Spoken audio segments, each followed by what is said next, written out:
नमस्कार दोस्तों, हिस्ट्री की जीत की इस प्लेटफॉर्म के ऊपर आज का क्लास आप सबके लिए बहुत ही इम्पोर्टेंट है। आज हम लोग बात करने वाले हैं आर्यभट्ट, वराहमिहिर, भास्कराचार्य, चरक, सुश्रुत, इन सभी के बारे में डिटेल्स में। साथ ही पिछले वर्षों में पूछे गए प्रश्नों के ऊपर भी चर्चा करेंगे। पर आप सबसे एक रिक्वेस्ट है कि ये वीडियो को एंड तक देखना। और हाँ दोस्तों, यदि इस चैनल के ऊपर पहली बार आए हो तो फिर चैनल को भी सब्सक्राइब करके रख लो ऐसे और महत्वपूर्ण वीडियो प्राप्त करने के लिए। तो चलिए शुरू करते हैं। सबसे पहले हम लोग बात करते हैं आर्यभट्ट की। आर्यभट्ट 5वीं शताब्दी के गणितज्ञ, नक्षत्रविद, ज्योतिर्विद और भौतिकी के प्रसिद्ध ज्ञाता थे। 23 वर्ष की उम्र में इन्होंने आर्यभट्टियम नाम से पुस्तक लिखे, जो कि गणित का सारांश के रूप में जाना जाता है।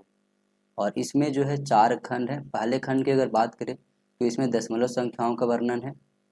दूसरे में अगर बात करें तो इसमें आधुनिक काल के गणित के विषयों की जानकारी मिलती है, जैसे कि संख्या सिद्धांत, रेखा गणित, त्रिकोणमिति, अलजेब्रा यानी कि बीज गणित।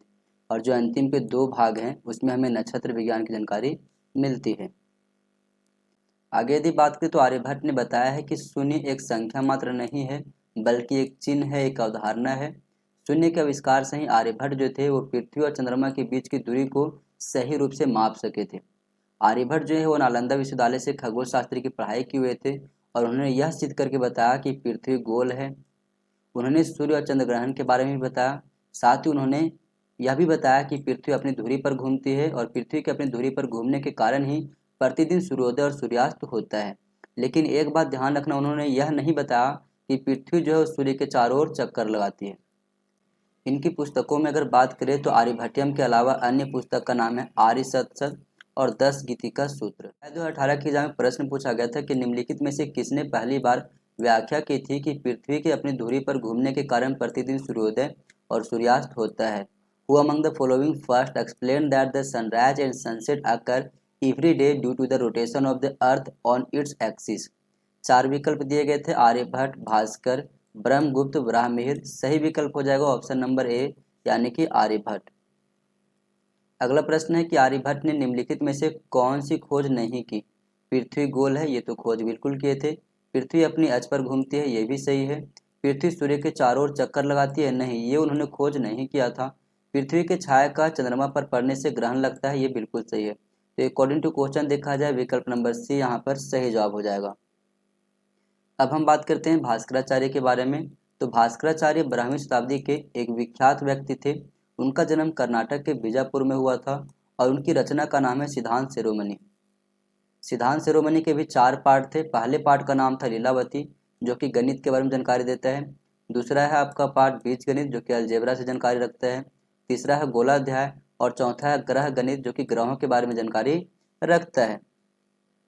आगे बात करें तो इन्होंने बीज गणितीय समीकरण को हल करने के लिए चक्रवात विधि को शुरू की थी, जो कि बाद में यूरोपीय गणितज्ञों के द्वारा इसे पुनः खोजा गया और यूरोपीय गणितज्ञों ने इसे चक्रीय विधि नाम दिया था।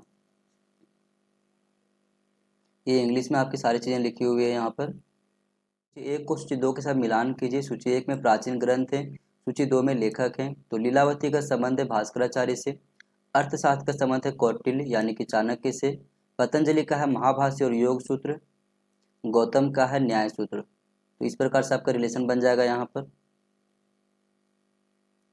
अब हम बात करते हैं वराहमिहिर के विषय में। वराहमिहिर गुप्त काल के एक सुप्रसिद्ध वैज्ञानिक थे। वराहमिहिर जो है जल विज्ञान, भूगर्भ विज्ञान और पर्यावरण विज्ञान के क्षेत्र में बहुत ही बड़ी जानकारी एकत्रित किए हुए थे। वे पहले वैज्ञानिक थे जिन्होंने यह दावा किया था कि दीमक और पौधे भी भूगर्भीय जल की पहचान के निशान हो सकते हैं।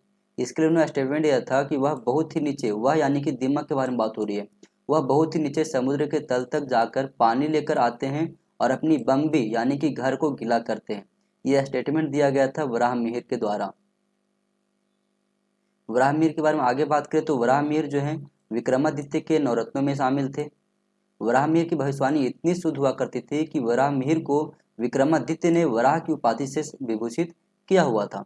वराहमिहिर की रचना की बात करें तो इसका नाम है पंचसिद्धांतिका और बृहद संहिता।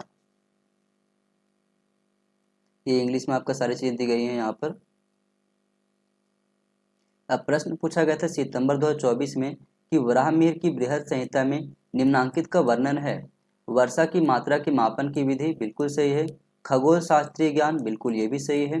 घरों और मंदिरों को निर्माण करने की विधि ये भी सही है।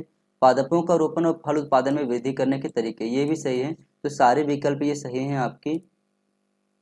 अब हम बात करते हैं सुश्रुत के विषय में। सुश्रुत को शल्य चिकित्सा का जनक माना जाता है। उसने एक मृत शरीर की सहायता से शरीर की संरचना का डिटेल्स में वर्णन किया था और इनके ग्रंथ का नाम है सुश्रुत संहिता। इसमें 1100 से भी अधिक बीमारियों का वर्णन किया गया है।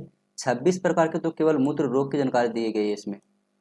760 से भी अधिक प्रकार की जड़ी बूटियों का वर्णन किया है और इसमें विस्तृत अध्ययन के लिए किसी भी शव को चुनने और सुरक्षित रखने की विधि भी बताई गई है।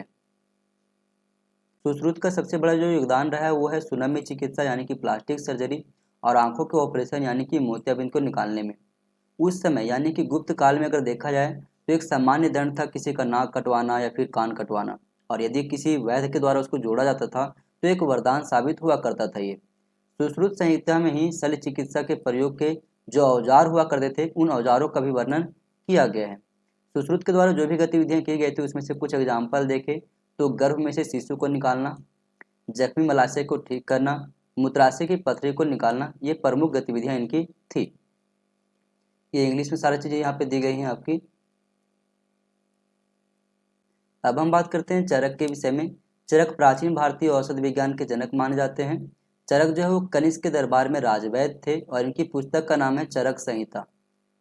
इसमें बहुत बड़ी संख्या में रोगों का वर्णन किया गया है, साथ ही उनके कारणों को पता लगाने की विधि भी इसमें बताई गई है और किस प्रकार से इसका इलाज किया जा सकता है उसके तरीके भी इसमें बताए गए हैं। कुछ इंपॉर्टेंट पॉइंट्स के ऊपर अगर बात करें तो चरक संहिता में चिकित्सा विज्ञान में रोगों की चिकित्सा करने की अपेक्षा रोगों के कारणों को दूर करने पर अधिक बल दिया गया था। चरक ने ही सर्वप्रथम पाचन क्रिया, चयापाचक यानी कि मेटाबॉलिज्म रोगों की निवारण क्षमता को स्वास्थ्य के लिए महत्वपूर्ण माना है। चरक वंश प्रक्रिया यानी कि जेनेटिक्स के भी मूल सिद्धांत के बारे में सारी चीजें जाना करते थे। ये इंग्लिश में दी गई हैं आपकी। अब एक प्रश्न है हमारे पास यहाँ पे जो कि 2021 के शिफ्ट में पूछा गया था। प्राचीन भारत में खगोल विज्ञान था। वेदांत के रूप में वैदिक ज्ञान का अंश, बिल्कुल। ज्योतिष के नाम से जाना जाता था, बिल्कुल। चंद्रमा को ग्रहों की सूची में सम्मिलित करता था, बिल्कुल। वरुण को ग्रहों की सूची में सम्मिलित नहीं करता था, बिल्कुल, ये भी सही है। तो यहाँ पे सारे स्टेटमेंट आपका सही हो जाएंगे। तो दोस्तों इस प्रकार से एक मोस्ट इंपोर्टेंट टॉपिक को हम लोग कवर किए हैं। उम्मीद करते हैं ये वीडियो आप सभी को पसंद आया होगा। मिलते हैं अगली वीडियो में, पर आप सबसे एक रिक्वेस्ट है कि यदि चैनल को सब्सक्राइब करके नहीं रखा है तो चैनल को सब्सक्राइब कर लो।